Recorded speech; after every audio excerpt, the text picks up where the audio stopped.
নিজের জীবনের remote control নিজের হাতে নিন। আত্মনিয়ন্ত্রণের বিজ্ঞান ও কৌশল।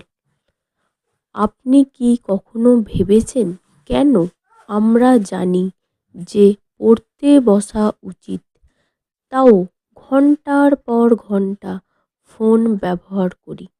কেন জানি এই খাবারটা স্বাস্থ্যের জন্য খারাপ, তাও লোভ সামলাতে পারি না? আমাদের সবার ভেতরে দুটো সত্তা থাকে, একটা যা করতে চায় ইনস্ট্যান্ট আনন্দ, আর অন্যটা যা করা উচিত দীর্ঘ মেয়াদী লক্ষ্য। এই দুয়ের লড়াইয়ে জয়ী হওয়ার নামই হলো সেলফ কন্ট্রোল। আজকের ভিডিওতে আমরা জানব কিভাবে নিজের মস্তিষ্ককে নিয়ন্ত্রণ করে সফলতার পথে এগিয়ে যাওয়া যায়।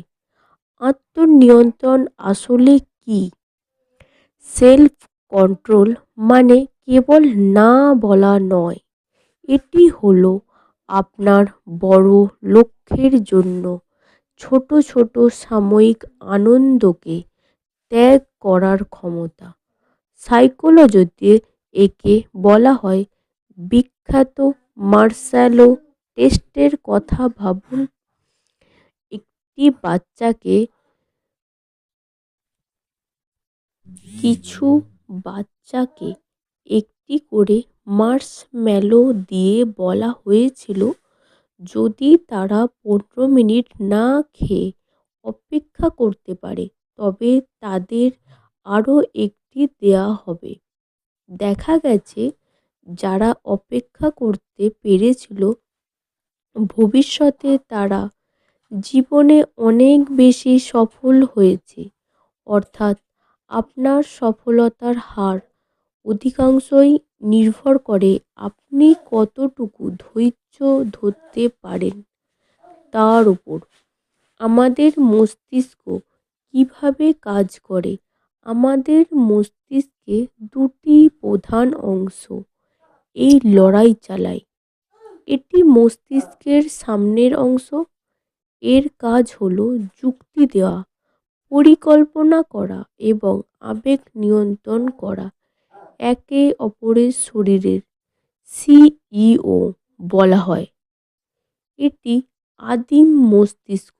এটি শুধু বর্তমান আনন্দের ভয় বোঝে।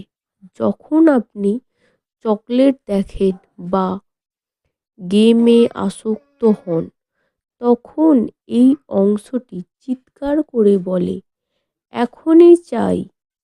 যখন আমরা ক্লান্ত থাকি, স্ট্রেসে থাকি, আমাদের দুর্বল হয়ে যায়, আদিম মস্তিষ্ক জয়ী হয়। তাই সেলফ কন্ট্রোল কোনো জাদুর কাঠি নয়, এটি একটি পেশির মতো। একে যত ব্যবহার করবেন তত শক্তিশালী হবে। সেলফ কন্ট্রোল হারানোর প্রধান কারণ সমূহ কেন আমরা বারবার হেরে যাই। 1. সিদ্ধান্তের ক্লান্তি। সারাদিন ছোট ছোট অনেক সিদ্ধান্ত নিতে নিতে আমাদের মস্তিষ্ক ক্লান্ত হয়ে পড়ে। তখন রাতে আমাদের নিয়ন্ত্রণ সবচেয়ে কম থাকে। 2. পরিবেশ। আপনার সামনে যদি ফোনের নোটিফিকেশন বারবার বাজতে থাকে, তবে পৃথিবীর সবচেয়ে শক্তিশালী ইচ্ছা শক্তি দিয়েও আপনি মনোযোগ ধরে রাখতে পারবেন না। অবাস্তব লক্ষ্য।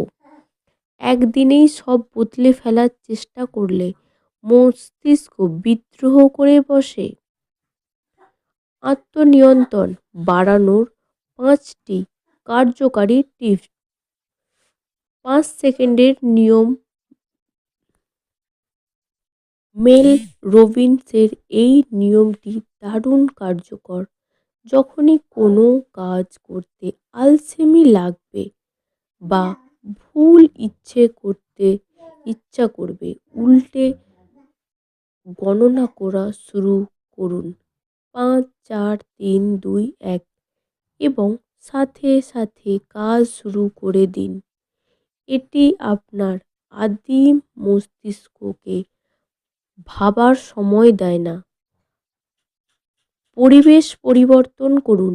সবচেয়ে স্মার্ট মানুষ তারা নয় যাদের ইচ্ছা শক্তি প্রবল, বরং তারা যারা ইচ্ছা শক্তি ব্যবহারের প্রয়োজনে পড়ে না। এমন পরিবেশ তৈরি করুন।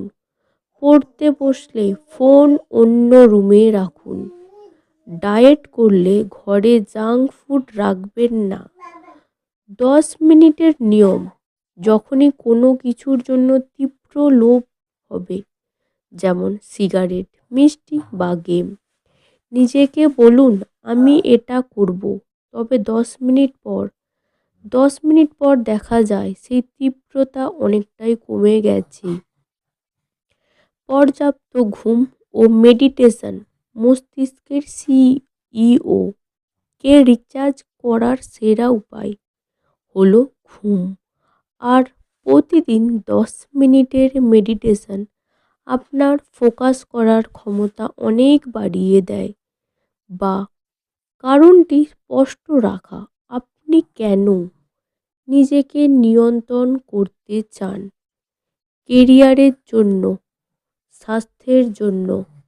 আপনার উদ্দেশ্য যত বড় হবে, আপনার লড়াই তত সহজ হবে।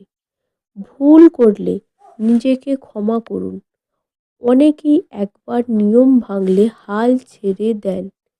ভাবেন যখন একটা মিষ্টি খেয়েই ফেলেছি, তাহলে পুরো প্যাকেটটাই শেষ করি। ভুল হওয়া স্বাভাবিক। একদিন নিয়ন্ত্রণ হারালে সব শেষ হয়ে যায় না। পরের মুহূর্ত থেকে আবার সঠিক পথে ফিরে আসুন। সেলফ কন্ট্রোল মানে নিজের উপর অত্যাচার করা নয়, বরং নিজেকে ভালোবাসার এক চূড়ান্ত রূপ। এটি আপনাকে বর্তমানের দাসত্ব থেকে মুক্তি দিয়ে ভবিষ্যতের স্বাধীনতা উপহার দেয়। মনে রাখবেন, আজ থেকেই ছোট্ট একটি অভ্যাস পরিবর্তনের মাধ্যমে শুরু করুন। ভিডিওটি ভালো লাগলে শেয়ার করুন এবং কমেন্টে জানান আপনি নিজের কোন অভ্যাসটি নিয়ন্ত্রণ করতে চান।